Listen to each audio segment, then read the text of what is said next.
All right, welcome into the show.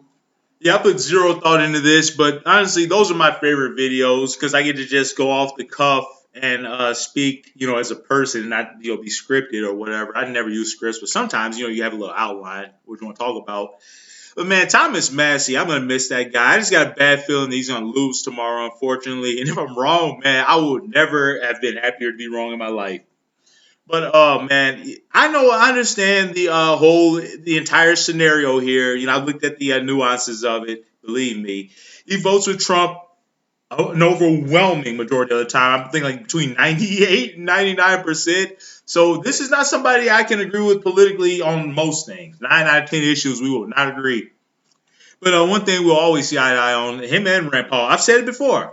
I don't have a roundabout way of speaking, but things just pop into my head. But I've said it before. The only two Republicans I respect are Rand Paul and Thomas Massie, both from Kentucky, the state that borders me. And you find some interesting characters down in the South sometimes. Because Rand Paul and Thomas Massie, like I said, I do not agree with them on most things, most issues. But in terms of fiscal responsibility, war, matters of like life and death, like war, it's pretty big deal. It should be a big deal to everybody. I don't understand why more Americans aren't interested in foreign policy. But just things like that, and civil liberties, we'll always see eye to eye on.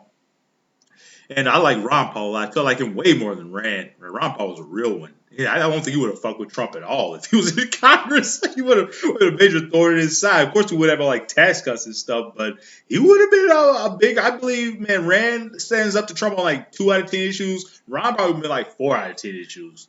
Because man, Ron Paul was the man. But I love him. I love him, Rand as well, though. But yeah, man, it's just this guy. Like, but some things are bigger than policy and the partisan politics. And I will always remember this guy for the Epstein Transparency Act. Him and Ro Khanna fucking toured together, the country together. To get and put pressure on their colleagues to and actually met with the victims and listened to their stories. And imagine the things they know that they can't just can't tell. Man, they know who the perpetrators are.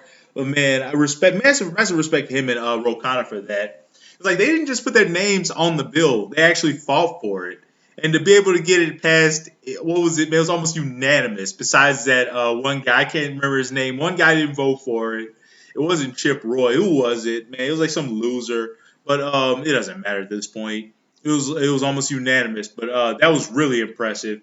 And it restored a little bit of hope in our legislative branch for me that they could do something like that.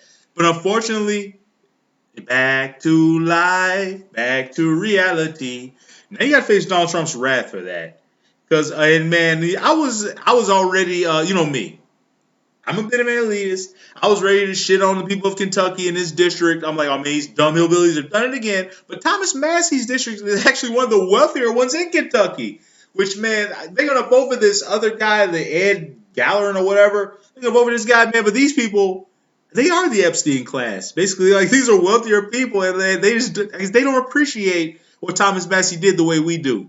Even though he voted for Trump between 98 and 99% of the time, that it just wasn't enough for them. Whatever he did, I don't know if they're just victims of the smear campaign. They fell for it.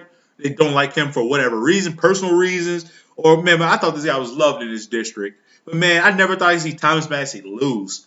I thought he was going to have a seat in Congress for the rest of his life and be somebody we'd always remember as a hero. Like I said, it's not somebody you could agree with on most things as somebody on the left, but this is a real man right here. Stood up for people he doesn't even know. And people he has no connection to, those victims of Epstein and others. We know who the others are, some of the others. The fucking president is one of the others. Let's be real. But bottom line, thank you, Thomas Massie, for everything you did. And I'm honestly gonna miss him a lot. And some things are just bigger than partisan politics. And he was a real man, a real human being that cared.